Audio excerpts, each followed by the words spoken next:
And Rashid Mazian, of all people, there is no coach. There is no coach right now that is as scared of Caitlin Clark as Rashid Mazian. I'm just going to show you some of these clips, the way they're guarding Caitlin, especially in the second half. Like, the off-ball stuff's the off-ball stuff. But, like, they are, especially when you get to the second half here. But, like, you're looking at this here. They are sending two people to Caitlin. Like, Layla Khan is playing up on this screen and Ono's there. They're sending two people to Caitlin Clark from 30. From 30, Caitlin Clark has two people sent to her at all times by Connecticut. Again, in transition, they have a hand on her every single time. Every time Caitlin Clark went in, it was like bang, bang. Double hand checks, especially the second half. And it's funny because, again, it's highlight tape isn't everything. But you're looking at the way they almost switched every screen. They tried to hedge and recover. It didn't work. Because, again, teams don't really play hedge and recover in teams genuinely don't in the WNBA. And Mazian tried to play hedge and recover on Caitlin. Again, some of this shit is insane in the first half. But, like, where are we getting some half-court stuff? Okay. You're not really seeing it here a lot of the time. But again, that's foul. We're going to foul her 17 times. But you saw it even with the Reagan Beers blitzes. If you were looking later on in the game. Like, they were doing this. This isn't even a blitz, by the way. This is just a Reagan Beers played shadow. So Reagan Beers sent the double team as she's crossing half court. And this was how they defended Caitlin in the second half. And Caitlin was picking them apart. She was picking them apart. And it was... So they tried to hedge and recover, which is a lot more common in Europe than it is in the States. Like, we saw it when the G League team played against was it Malaga? Where the G Leaguers had no idea how to deal with hedge and recover. This is literally how Mazian was playing Caitlin Clark. With Reagan Beers, mostly. So we get to the halfway line. Here we go. So Caitlin's dribbling the ball up to here. Aaliyah's trailing the play, or Aaliyah's here, wherever it is. Let's just say Aaliyah trails the play. Aaliyah's coming up here. So Caitlin's player is, let's say, Diamond Miller. Is playing on this side to try force Caitlin into here, while Reagan Beers is basically sending almost like a soft hedge to Caitlin Clark.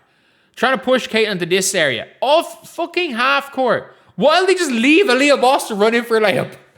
Like, I shit you not. Like, the amount of times where they just decided, not even a screen, that we're just going to leave Aaliyah Boston run straight through the middle for a wide open layup, or leave Mo Billings for a wide open layup, or we're going to leave somebody wide open. Like, we haven't seen this shit since Caitlin Clark's rookie year. Where a team essentially just says, Aaliyah, we don't care about Aaliyah. We don't care. And even off screens, like, it was one of those things where if Aaliyah went to set the screen for Caitlin, again, Caitlin's coming off that screen going right 80% of the time. So Caitlin comes off it here. Reagan's flat hedging this, and then they are going over. So they're going over on the flat hedge. But, like, there was, by the second half, there was no recovery. It was literally just, Aaliyah, you go post up, and we're going to leave you, Aaliyah. We're going to actually just leave you in the post. And it didn't matter where it was. Like, Caitlin's fucking coming off these pin downs here to go about here, this far away from the basket. Suddenly, there's like a player here and a player here. And they ran one where they fucking doubled her off this. And then they kind of recycled it through. Caitlin kind of gets it up top of a pitch. It gets it back this way. And then they set another flare screen for Caitlin. And Caitlin comes off it and is wide open because they've sent 4 bodies to Caitlin Clark in this area here. And as soon as that breaks down, suddenly there's one more. Caitlin kind of gets it and gives it up, and all the players are so scared. Oh shit, Caitlin's giving it up. She has the ball in her hands. Oh shit, she's giving it up. We need to recover to our men. And suddenly you leave Caitlin wide the fuck open off a flare screen. Like, it was hilarious. It was hilarious how badly the Connecticut Sun guarded Caitlin Clark today. It was hilarious. Like, they tried everything. They tried everything and it didn't work. Yeah, they stripped Caitlin Clark a few times. They're a good team of forcing turnovers. They're a really, really good team of forcing turnovers, Connecticut. When you have Sanaya Rivers in your team, when you have Layla Khan in your team, if you are a ball handler and you're playing the Connecticut Sun and they want to take the ball off you, which they did, you're losing the ball 3 times to them. They're that good at what they do. They are that good at what they do in Connecticut. But they literally just let Aaliyah. It didn't matter whether it was on a trail, whether it was on a roll. They just let Aaliyah be like, oh yeah, I'm just going to walk in. Open layup. The amount of wide open layups. Aaliyah Boston running the floor. And fucking Ono was more worried at one stage. And we're just going to say, this is the far end of the basket. At one stage, the ball gets given to Caitlin here. They're going this way. So at this stage, they're going this way.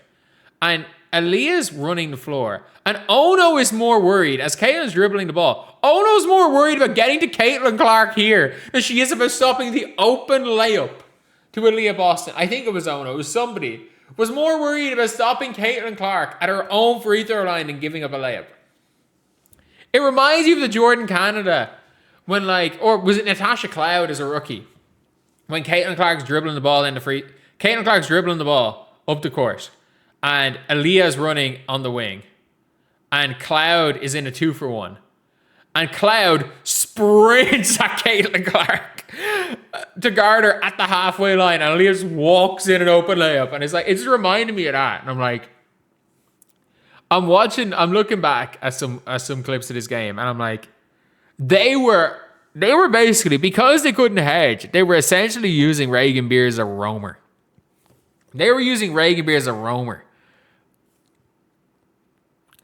And still, even with all of that, even with using Reagan Beers as a roaming defender, Caitlin's going to go. Reagan Beers does not give a shit about where Aaliyah Boston is right now. Caitlin burns her. We're going to be so focused. 2 of them were wide open. We're so focused on Caitlin Clark that 2 of the Fever players are wide open for a layup. 2 of them. If Caitlin hit Mobility, she had a layup. If Caitlin hits Alexi, she has a layup. 2 of them are wide open. That is hilarious defense. That is absolutely hilarious defense by Rashid Mazian, who proceeds to get cooked time after time after time by Caitlin Clark. Nearly every single time, Rashid Mazian comes up against Caitlin Clark, he has no answer. They try, and the worst part is they try, even without that, they tried to run with the Fever early. They were in that game and they just could not keep up. They tried to run with the Fever and the Fever were putting up all-time record points. They put up 70 and a half trying to run with them. They had no answer. And the Fever slowed themselves down. They could have had 140. It's funny. Someone says they never used to wear down the Liberty in 2024. Yes, they did. Once they started figuring out the running style and we're going to play fast, they absolutely wore down the Liberty. They did exactly what they basically beat in 2024. They basically beat the Liberty in the exact way as they beat the Liberty 2 weeks ago. A few days ago. Basically in the exact same way. We are going to just play harder. We're going to run more. We're going to play harder. And you're not going to be able to keep up with us for long enough. We're going to play that way. And for me, if you're the Fever, if you are relentless, you're going to win. You are going to win games if you are relentless. Because teams cannot keep up with you for 40 minutes. They can keep up with you for spells, and there's always spells where when you get slowed, you need a B game when you get slowed down. Your A game's got to be to run. It is. Your A game has got to be to run. Your B game, again, you need to have a B game, and that's the problem with 2024 Fever is they had no B game. They didn't. When you slowed them down, they were done. They had no B game. But you got to make sure we know what the A game is. And I got to give credit where credit is due to Caitlin Clark, because, man, Mazian tried a lot to stop her there. He tried a lot.